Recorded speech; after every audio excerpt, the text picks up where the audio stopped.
السلام علیکم ورحمۃ اللہ وبرکاتہ۔ ناظرین کرام، آج میں آپ حضرات کو 7 ایسی باتیں بتاؤں گا کہ جن کا نماز سے پہلے پایا جانا بہت ضروری ہے۔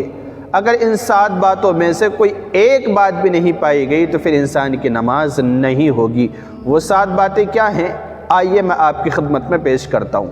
پہلی بات ہے بدن کا پاک ہونا، یعنی انسان کا بدن ظاہری اعتبار سے بھی پاک ہو، کسی طرح کی گندگی اور ناپاکی لگی ہوئی نہ ہو، اور اسی طرح باطنی اعتبار سے بھی پاک صاف ہو، باوضو ہو۔ اور دوسری بات ہے کپڑوں کا پاک ہونا، یعنی انسان جو کپڑے پہن رہا ہے وہ کپڑے بھی پاک اور صاف ہوں، ان پر بھی کسی طرح کی گندگی اور ناپاکی لگی ہوئی نہ ہو۔ تیسری بات ہے جگہ کا پاک ہونا، یعنی انسان کو جس جگہ نماز پڑھنی ہے، جس جگہ عبادت کرنی ہے، وہ جگہ بھی پاک اور صاف ہو، ناپاک نہ ہو۔ چوتھی بات ہے سطر کا چھپانا، یعنی انسان کا جو سطر ہے، مرد اور عورت کا جو سطر ہے، وہ نماز کی حالت میں چھپا ہوا رہنا چاہیے۔ اگر کھلا رہ گیا تو پھر نماز نہیں ہوگی۔ مرد کا سطر کیا ہے؟ مرد کا سطر ہے ناف سے لے کر گھٹنوں کے نیچے تک، یہ مرد کا سطر ہے جس کا عام حالات میں اور اسی طرح نماز کے وقت میں چھپانا بہت ضروری ہے۔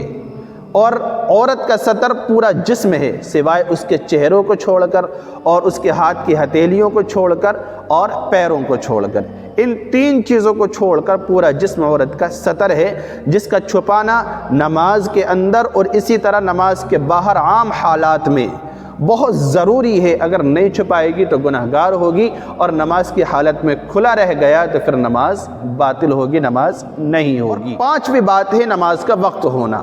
انسان جو نماز پڑھ رہا ہے پتہ ہونا چاہیے کہ اس نماز کا وقت بھی ہو گیا ہے یا نہیں ہوا۔ ایسا نہ ہو کہ وقت ہو رہا ہے ظہر کا اور عصر کی پڑھنے لگا، یا وقت ہو رہا ہے عصر کا اور ظہر کی پڑھنے لگا، یا وقت ہو رہا ہے مغرب کا اور عشاء کی پڑھنے لگا، یا وقت ہو رہا ہے فجر کا اور عشاء کی پڑھنے لگا۔ تو اس طرح سے نہیں ہونا چاہیے، بلکہ جو نماز اس کو پڑھنی ہے اس کو ادا کرنے کے لیے اس نماز کا وقت ہونا ضروری ہے۔ اگر دوسرے وقت میں نماز پڑھی تو پھر نماز اس کی ادا نہیں ہوگی۔ اور 6ٹھی بات ہے قبلے کی طرف منہ کرنا، یعنی جب انسان نماز پڑھے تو قبلے کی طرف رخ کرے۔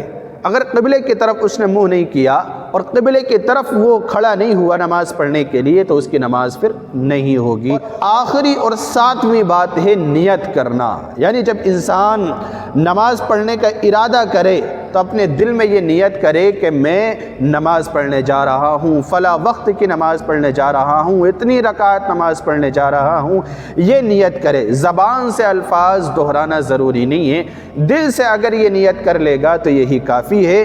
امید ہے کہ آپ کو یہ باتیں سمجھ میں آ گئی ہوں گی۔ یہ باتیں آپ ذہن نشی کر لیں، ان کو یاد رکھیں اور نماز سے پہلے ان باتوں کا ضرور اہتمام کریں۔ اگر آپ نے ان 7 باتوں میں سے کوئی ایک بات بھی چھوڑ دی تو آپ کی نماز نہیں ہوگی، کیونکہ علماء کرام نے ان باتوں کو فرض کہا ہے اور بعض حضرات نے ان کو نماز کی شرط قرار دیا ہے۔ اللہ تعالی ہم سب کے لیے آسانی کا معاملہ فرمائے۔